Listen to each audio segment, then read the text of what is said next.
Hello everybody, the Great Dino Ranger here again, back with another figure review. Today we got another special figure I want to take a look at, and just brace yourself for the packaging on this one. But today we're going to take a look at the Jurassic World Hammond collection, True Effects Dryosaurus. So, really cool to have this one in my collection. This one surprisingly isn't found in stores currently, but if it were, this would be a Target exclusive here. And yeah, I haven't seen anything about this one being found in stores, only the Ornitholestes and the Mosaurus.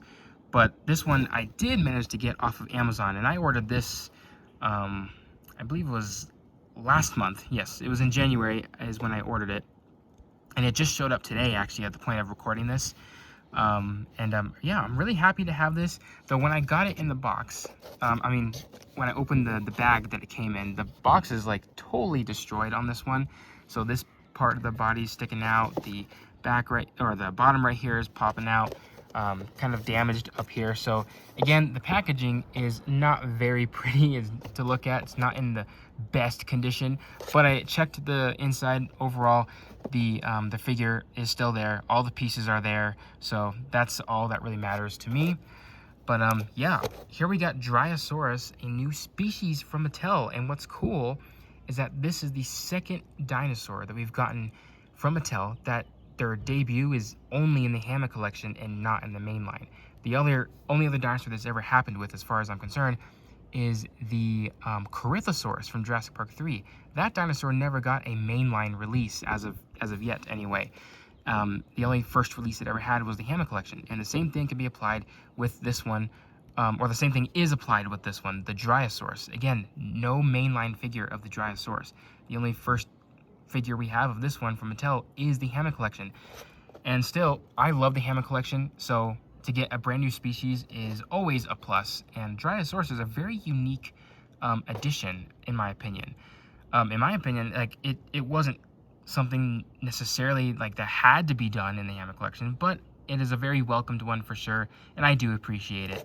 So it's nice to have a new species only present in the Hammond collection, because it gets that special Hammond collection treatment with the detail and the articulation and the separate accessories, so that's really cool. Yeah, take a look at the packaging here, even though it's like super beat up.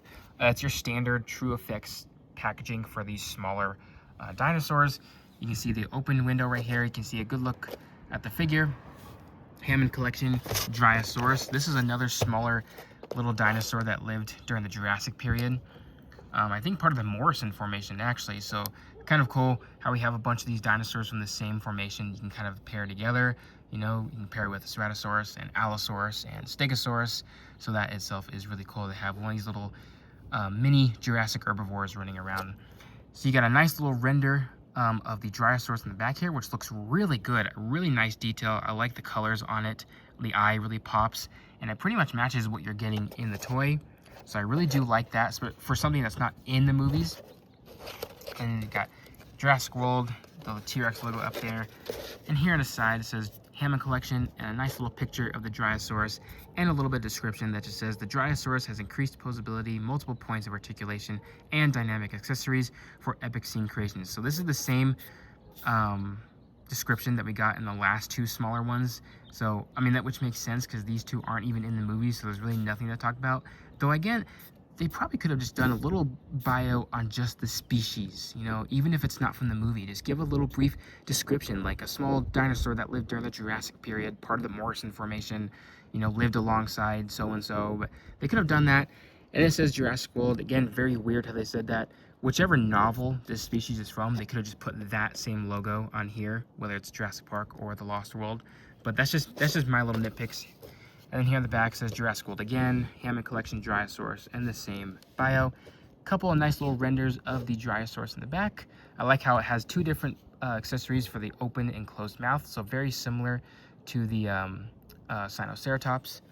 You got some more stuff right here, the Mattel logo, True Effects premium details for enhanced realism, and you got the others in this lineup, the Ornitholestes and the Mosaurus, which I already have and already have reviewed. And here it just says Hammond collection. But yeah, that's basically a brief look at the packaging for the little Dryosaurus here. So let's go ahead and take a closer look at this figure. Alrighty, so here we have the Hammond collection Dryosaurus assembled and out of the box. The only thing that needs to be assembled in this figure is just the tail, which was a pretty easy to put in. And after that, you got yourself a new dinosaur figure. And yeah, this Dryosaurus is really good looking. I really do like this one a lot. It's a great species, and everything about this figure is really great. I especially love the paint job on this one. The paint is phenomenal, especially for a Mattel figure. It is like full-on complete, like paint from head to tail. This one just feels really complete, and something I wish a lot of other figures had, whether it's a Hammond collection figure or even just a mainline figure. But yeah, I absolutely love the paint job on this one. The sculpt is really good, captures the look of this species very accurately, in my opinion, to the best of its ability, of course. And yeah, just this Dryosaurus is really great. It's really great to have, again, a new species added to the collection, obviously. And yeah, again, like I said before, this is the first time Mattel has made this figure, and it's only for the Hammond collection. It has never gotten a mainline release, which I don't even know if it ever will. But either way, I'm really glad to have this one. And if I ever get around to it, I definitely would like to get more, because these guys they're always portrayed being little herd dinosaurs, always being in groups. Especially that's what I would always see in documentaries. So I definitely would like to pick up more Dryosauruses in the future. But yeah, overall sculpt is very nice. Captures the look of Dryosaurus very nicely, in my opinion. It's got that really tiny little head, the somewhat of a long neck, and a really big, bulky body. Like, that is just pretty standard for like these Dryosaur like ornithopods. So I really do like that a lot. And it's got a fairly long tail too. So Mattel, again, working very hard to capture the right proportions with their dinosaurs. Especially it's got long legs and small feet, smaller limbs. So I think Mattel captured the look of Dryosaurus, or at least these types of dinosaurs, very nicely. Because yeah, it just looks really great. So yeah, let's go ahead and take a closer look at it. Here we got the little head sculpt right here, which looks really good, and for the most part captures the look of these little ornithopods very nicely, because they have like this type of characterized head, like the really tiny round little heads. You know, they look kind of cute in certain angles. I like the little eye. The eye is very nice on this one, very nicely painted for not being a glass eye. And you can see the little nostrils painted right there, the nice little beak for the bottom and the top jaw. This one has two different accessories for the mouth, so you can position it with its mouth open and its mouth closed. We'll do that later. But this one is with its mouth open, so you can see it roaring, or I'm sure these guys probably didn't roar, but maybe it's squawking, you know, alerting its pack, alerting its herd that there's a predator nearby, or maybe he's running because he's screaming for his life for a predator chasing him, or maybe you could say this is him screaming from the top of his lungs as a predator clamps its teeth down on its body or something like that. So really good picture potential for these figures. The mouth, with it being open, looks pretty good. They give it, Mattel kind of favored more for it to have a bit more of a developed mouth than just having it kind of fully covered. If any of you know what I'm talking about, because they're just a bit more stuff. The mouth is a bit more exposed, I would say. You got the little gum flaps right here, which is very interesting for this species. The inside of the mouth is fairly painted, or not painted, I'm not talking about paint yet. Fairly nicely sculpted. The tongue is nicely sculpted right there. Not a whole lot going on the top of the mouth, but you got some nice little line detail on the flaps right there. And then you got teeth, which weirdly enough is probably one of the first things that isn't necessarily accurate with this figure, is the way the teeth look. Dryosaurus did have teeth, but they were more like the flat looking teeth, so it was an herbivore, but they were kind of more in the back, so they were definitely behind the beak. They weren't going alongside the beak. They weren't they just weren't on outlining, you know, the beak. They would be more behind the beak, and they weren't that sharp like this either, so this one makes it look like it's a little carnivore. So that is a little weird that Mattel chose this for a Dryosaurus. But I mean, it's not terrible, but it's not accurate though. But you know, it is what it is. It does give it kind of like a unique look to it. I like the little creases around the edge of the mouth right here, so it kind of makes it a bit more lifelike as it's opening its mouth. On the head, you got some nice, very faint, just texture, no scales or anything, just a nice little skin texture. You got some little folds around the top of the head right here, and here on the back of the head, again, some more just the smoothed over little texture, skin texture, and that kind of fades all the way down the neck, and it then eventually starts fading into actual scales. So we got like this smoothed over, you know, skin texture throughout the underside as well as the top side before it eventually turns into some scales here along the edge before we get into more scales along the body. I like the little highlights of some muscles along the neck right here, especially here on the top of the neck. Kind of just shows you a bit more of a lifelike feel.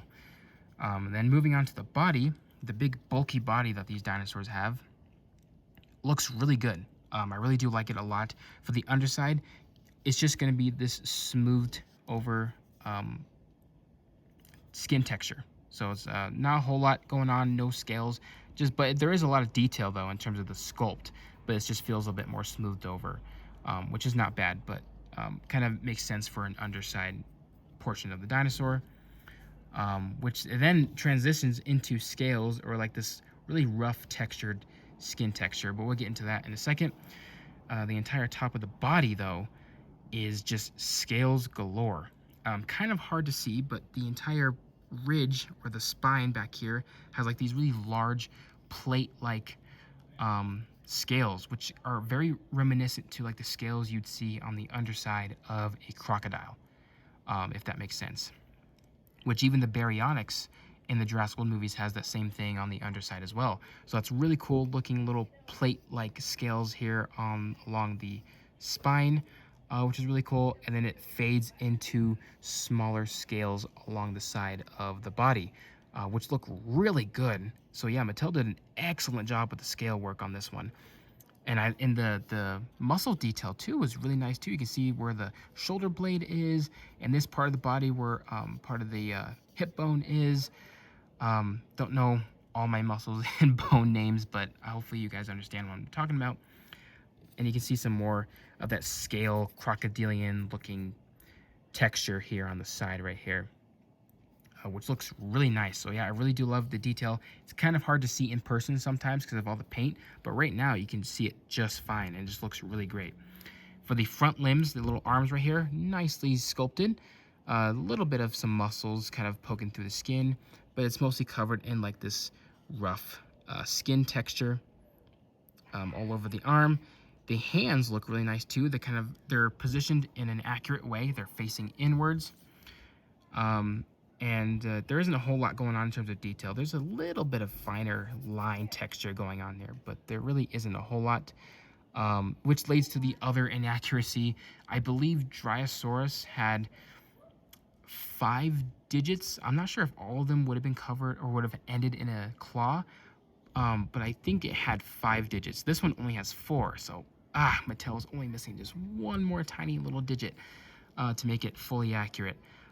But overall, I do like how small they are, and I like how they're positioned inward. So, you know, there is some accurate stuff, and then there's some stuff that isn't quite accurate, like the missing digit right there.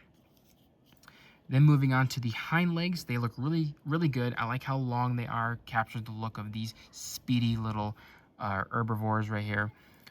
Nice amount of detail. There isn't really any scaling except for when you get to the ankle and the foot itself. You got a lot of nice little scales, finer scales sculpted into the foot, and it kind of goes up the leg until you reach the ankle.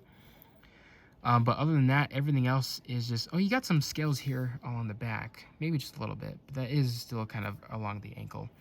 But everything else is just some rough skin texture. Again, very similar to that of an elephant, which is really cool to see on these dinosaurs. So yeah, nice amount of detail in the skin. Kind of has a bit more of a textured feel when you rub it with your finger. Not really so much with the back right here, but the leg, you can definitely feel it. And I like the little muscles poking through the skin as well, going down the thigh, and Got the little calf muscles right here. So really nice there. Nice amount of detail in the sculpt here along the shin of the leg. Kind of some scales. It actually is scales, just kind of, it's like a mix between scales and like that wrinkly skin texture. Again, like that of an elephant. So yeah, the legs look really nice, and you got the famous bird-like little ridges along the toes, and it goes up the foot right here. So those look really nice, and the claws look really nice too, nice and fairly sharp, not super sharp. And you also got a dew claw, which I can't remember if these dinosaurs actually had dew claws or not. I think they did, but anyways, regardless if it's accurate or not, they are present, and they do look really nicely sculpted for the most part for what you get. And here at the back end, you got some really nice either muscle definition or just some wrinkles and stretch marks in the skin, especially here around the back end, which is where, you know, it'd be pulling and stretching as the leg is moving, or if it's running. You got a little bit of that here around this part of the leg as well. Really cool. And now we get onto the tail, which it's pretty much just covered in scales. So the top of the tail, just really nice, finer sculpted scales all the way to the tip of the tail. So Mattel did a really excellent job with that. You got a bit more of like that crocodilian looking scales here along the side, and everything else is just kind of scales, or at least some rough skin looking texture, which almost gives off the illusion of scales here on the underside. But yeah, really nice detail with this Dryosaurus.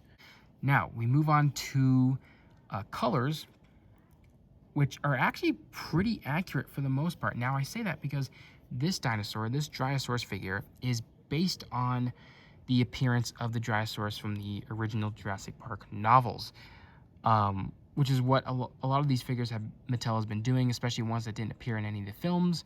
Mattel has taken inspiration from video games as well as their appearances in the books, which is so cool because it's almost like we're getting figures of the dinosaurs from the books to some degree. So that itself is really cool because that's something I've always wanted to have in my collection. So here we got, I guess you could say, a novel accurate Dryosaurus figure, because Dryosaurus appeared in both Jurassic Park and the Lost World novels. And what's also interesting is that the Dryosaurus in the original book, at least the first Jurassic Park book, was described as being green with some brown markings on it, which is exactly what we're pretty much getting with this figure. It's primarily green with some, at least some shade of brown markings on it. So Mattel has probably kind of looked up the books, but also just kind of read of what these dinosaurs look like and tried to apply that to their figures to the best of the ability, kind of capturing the look of this dinosaur from the book, which is really cool. I really do love that. The colors are fantastic on this figure. You got so much going on. You got like this beige color for the top of the head, which highlights the head very nicely in my opinion, and that beige color goes down the neck a little bit, then it transitions to like this bluish green color, and that pretty much covers throughout the entire first half of the body, including the front arms and on the underside. And then this bluish green color then fades into like this dark forest olive green color for the rest of the body. So you got some different color transitions, 3 different color transitions throughout the course of this entire figure, in which the green kind of covers the legs and the tail and the rest of the underside. So really cool transitions there, and just to make it feel a bit more complete, you got some different shades of brown splotches going along the entire figure. So around the head right here, you got like this this dark shade of brown for around the eye, sprinkled along the back of the head, and that pretty much goes all the way down to about when this bluish green starts showing up. And then you got like this mustardy brownish gold color that goes from the head as well, and stripes down, splotches down, mixing in with the darker brown, and that same color transitions or pretty much goes all the way down for the rest of the body. It splotches all over the entire body right here and goes all the way down to it splotches. It's like this little pattern here down the tail, so it just feels a lot more complete. And that same shade is also along the side of the leg too. So you got some leg paint, which is really cool, something that we don't get a whole lot sometimes. And to throw on top of that, we got a different shade of brown, which is lighter than this darker shade. And you got some of that kind of sprinkled into the goldish yellowish color, which if you guys can see, you got some of that little brown. Maybe some of this dark brown mixed in too, but it's mostly like this lighter shade of brown kind of splotched and mixed in with this yellowish mustard color, which again, really cool. It just adds to that really cool detail on this dinosaur's skin. And that's pretty much the only time we ever see it. Everything else, let's see, the claws are painted in a nice blackish gray color. Sadly, the dew claw is not painted, so that's unfortunate. Same with the hands. The claws and the hands are not painted.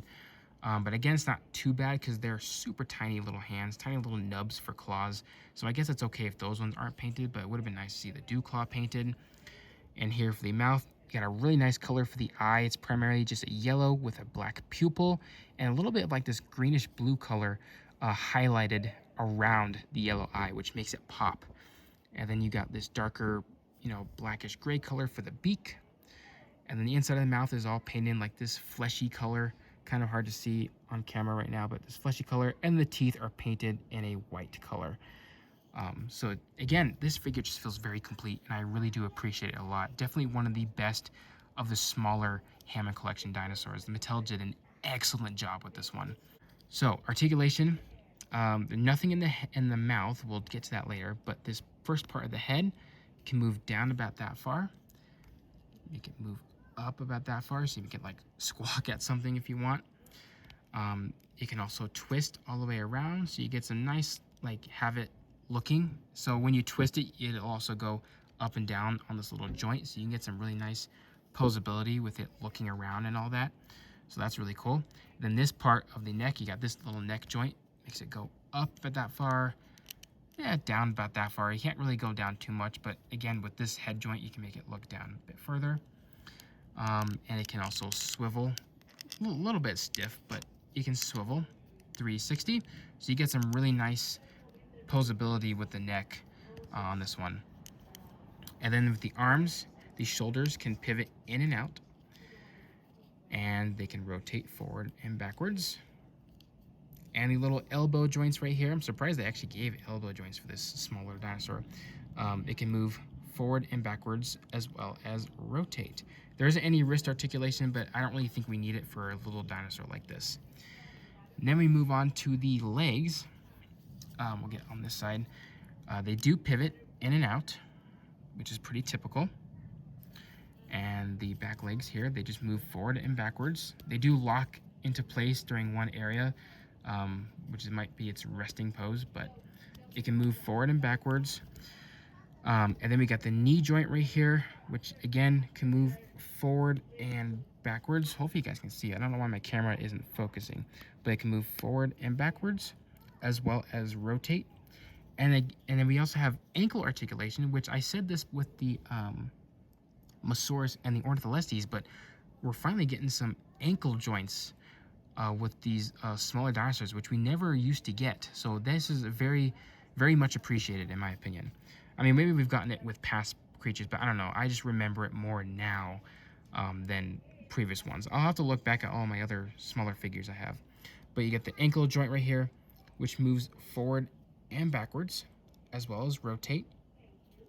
And then finally, last but not least, we got the foot, which can rotate 360, as well as move forward and backwards. So you got so much posability on this little Dryosaurus, which is actually pretty fitting for this little dinosaur being, always stuck with groups and is always running around. You get a lot of cool picture potential with this little dinosaur, posing it in a family group, one standing up straight while the other ones are browsing, and then maybe having all of them running. You can position each one in a different running position.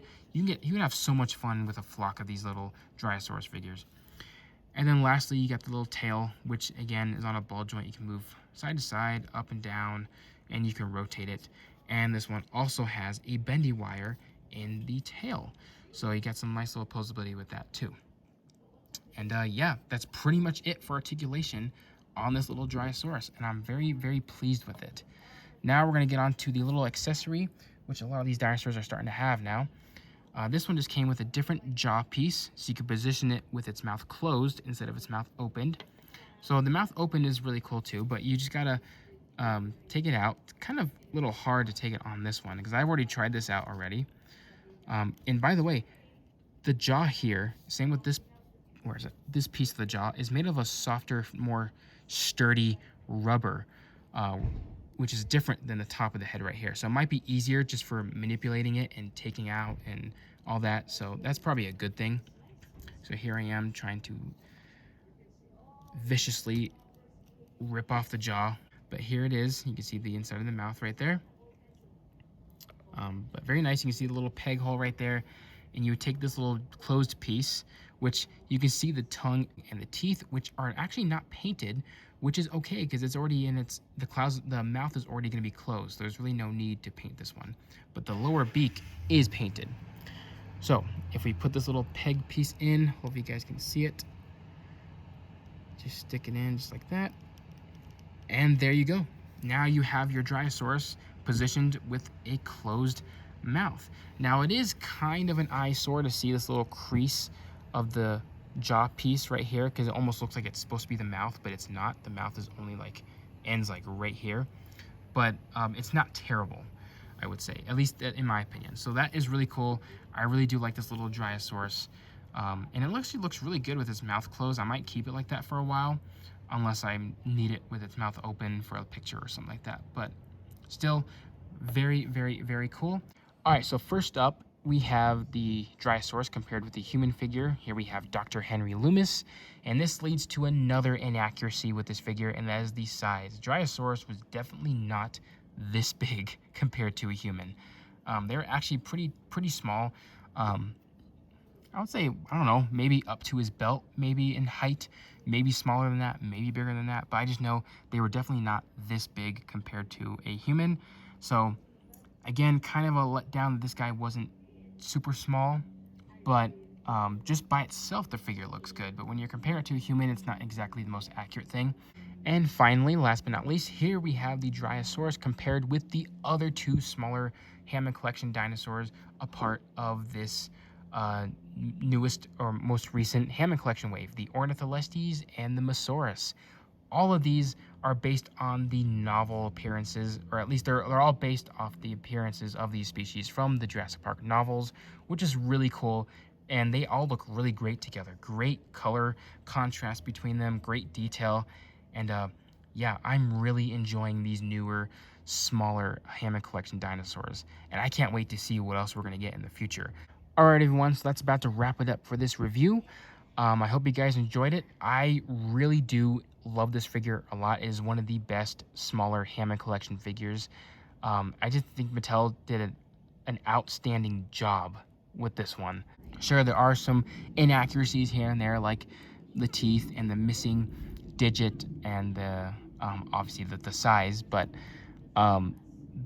those may be little nitpicks, but that doesn't take away from me loving this figure, because this one is really good. And I just want to say I do recommend picking this one up because the colors, the detail, the articulation, there's just so much stuff to go around with this one. It's so much fun to play around with. And yeah, I do recommend getting it if you guys manage to find it. I found this on Amazon. I don't even think it's at Target, but I did find it on Amazon. So if you guys want it, I do recommend checking Amazon. But yeah, hope you guys enjoyed this review. Like, comment, subscribe, and I'll see you guys again for the next video.